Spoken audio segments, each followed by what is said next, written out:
네, 2020년 9월 14일 월요일입니다. 9월 달도 벌써 이제 중순을 지나고 있고 또 이번 달 말부터 그 추석 연휴가 시작이 됩니다. 그래서 그 이전까지 증시에 대한 변동성이 조금 커질 수 있다라는 시장의 분석들도 좀 나오고 있는 그런 상황입니다.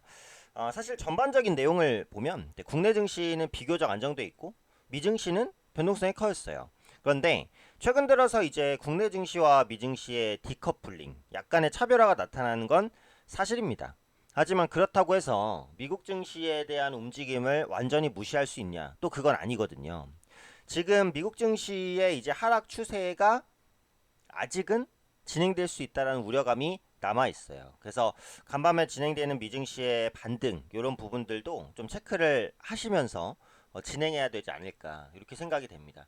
일단 다우지수 보시면 그 21 이평선을 하회한 상황입니다. 저점을 더 낮추지는 않지만 그렇다고 반등하고 있지도 않아요. S&P 500, 나스닥 지수 마찬가지예요. 그죠? 나스닥 지수도 보시면 일봉상으로는 일단은 우하향입니다. 아직까지는요. 그래서 지금 60일 이평선을 간당간당하게 지탱하고 있는데 요 부분까지 만약에 종가 기준으로 깨게 된다면 추세적으로 10,000포인트 초반대까지 밀릴 수도 있어요. 그래서 그런 부분들은 국내 증시에도 악영향을 끼칠 수 있다라고 봅니다.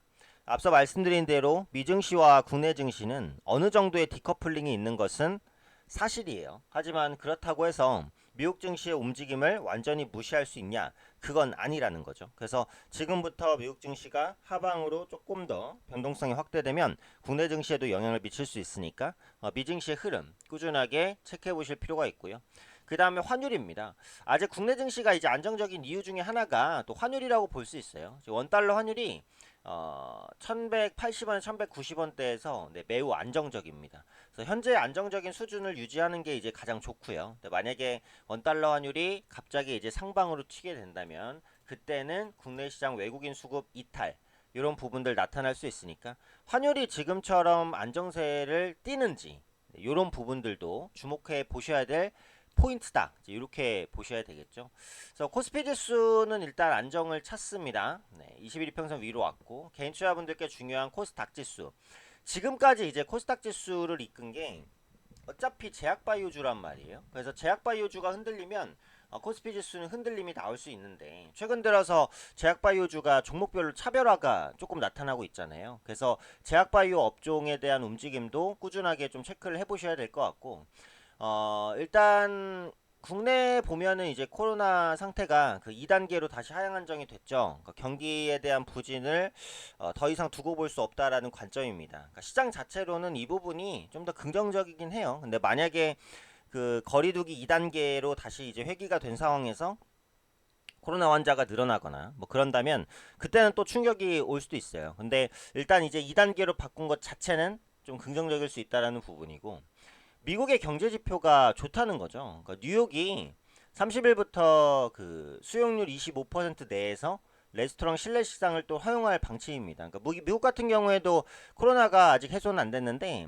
경제 타격을 무시할 수는 없기 때문에 경제를 계속해서 정상화시키려는 그런 노력들을 보여주고 있어요. 그래서 이런 것들이 시장에는 조금 더 긍정적인 요소가 될 수 있다. 이렇게 이제 보는 것 같고요.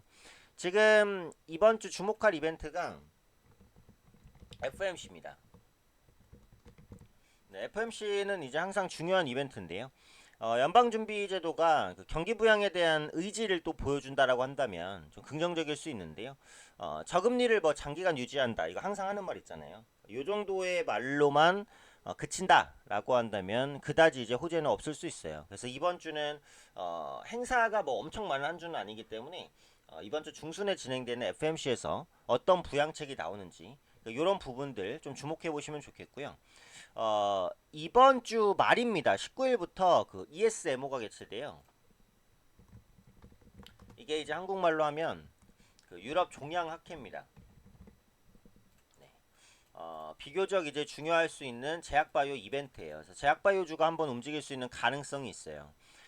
현재 시간으로 이제 9월 19일부터 9월 21일까지 개최가 되는데 코로나 때문에 아마 온라인에서 진행이 될 것으로 보여지고 있어요. 그러면 이제 그 유럽종양학회에서 뭔가 이제 그 발표가 되는 신약 뭐 이런 모멘텀을 가진 업체들이 좀 움직일 수 있겠죠.